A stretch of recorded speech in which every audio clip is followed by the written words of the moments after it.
Alas Pilipinas bow down sa defending champion na Indonesia. Natalo ang Alas dahil hindi raw nagseryoso pero dikit ang score. Non-bearing games kasi ang laban. Well, pag-uusapan natin at bigyan ng review ang kanilang naging game. Alas Pilipinas Men's minalas daw dito kay ate na naka-brown. Ano kayang nangyari? Trending siya. At yung pag-uusapan natin this video kaya before that please naman huwag niyong kalimutan mag-like, comment, subscribe and pa-hit the notification bell for more valuable updates. Maraming salamat sa suporta. Sa kasamang palad ay talaga namang natalo ang Alas Pilipinas sa Indonesia sa loob ng 3 straight sets sa mga scores na 25-17, 27-25 at 26-24. Well, non-bearing nga ang game na ito. Kung baga ay sure ball na pasok naman talaga ang Alas Pilipinas sa semifinals. Ngunit natalo sila ng Indonesia.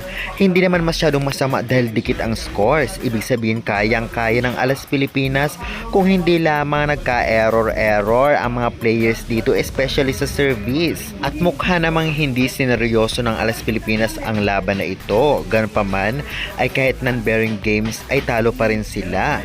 Ngunit pinahirapan nila ang Indonesia at muntikan pang matalo at mag-extend ang mga sets.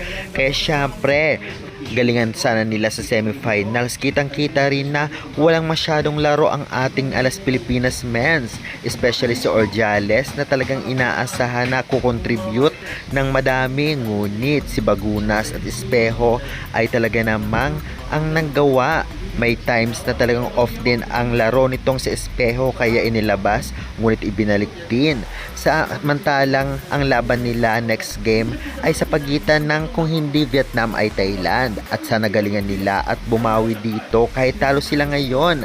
Pasok naman sila sa semis kaya congratulations pa rin dahil binigay ang best. Samantalang trending naman ang isa sa mga fans o Pinoy fans na nanonood mismo sa venue doon nga sa laban ng Indonesia versus Alas Pilipinas. Kung baga trending na trending dahil nga nakita nga yung tank. Kung napanood ninyo ay talagang i-comment nyo nga kung ano yon.